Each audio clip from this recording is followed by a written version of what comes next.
వైద్యో నారాయణో హరి. వైద్యులు దేవుళ్లతో సమానమని అర్థం. తల్లిదండ్రులు జన్మనిస్తే వారు పునర్జన్మనిస్తారు. అది అక్షరాల నిజమని మరోసారి నిరూపించారు గుంటూరుకు చెందిన డాక్టర్స్. ఆ వివరాలేంటో ఇప్పుడు చూద్దాం. పశ్చిమ గోదావరి జిల్లా పెనుగొండ మండలం ఐలాపురం గ్రామానికి చెందిన పండు జనవరి 2వ తేదీన అపస్మారక స్థితిలో గుంటూరు ప్రభుత్వ ఆసుపత్రికి వచ్చాడు. కుడి కాలు కుడి చేయి బలహీనపడడంతో న్యూరో సర్జరీ ఓపీలో సంప్రదించారు పండు బంధువులు.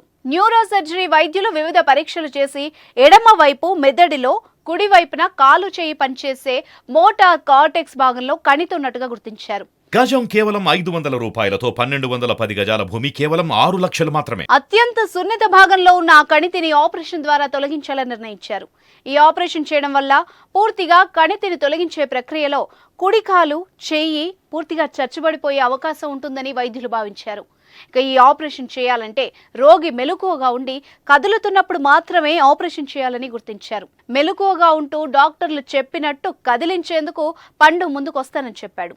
దీంతో జనవరి 25న పండు అభిమాన హీరో మహేష్ బాబు నటించిన పోకిరి సినిమా చూపిస్తూ విజయవంతంగా ఆపరేషన్ చేశారు. అరుదైన అత్యంత క్లిష్టమైన శస్త్రచికిత్సకి నేతృత్వం వహించిన ఆసుపత్రి superintendent doctor Kiran Kumar operation జరిగిన తీరును వివరించారు. రోగి మహేష్ బాబు అభిమాని కావడంతో పోకిరి సినిమా చూపిస్తూ అవేక్ బ్రెయిన్ సర్జరీ ద్వారా కణితిని తొలగించినట్టు చెప్పారు. ఈ ఆపరేషన్లో neuro surgery professor doctor KVV Satyanarayana Murthy, assistant ప్రొఫెసర్లు డాక్టర్ గడ్డల పెంచలయ్య, డాక్టర్ సురేంద్ర వర్మ, డాక్టర్ సత్య నవమిలు పాల్గొన్నారు. ఈ ఆపరేషన్లో మత్తు వైద్యుల పాత్ర ఎంతో కీలకమని ఆయన అన్నారు. ఈ విభాగంలో మత్తు వైద్య విభాగం professor doctor Polayya, doctor Nagabhushanam, doctor Aditya Pradeep, doctor Anand పాల్గొన్నారని ఆయన తెలిపారు.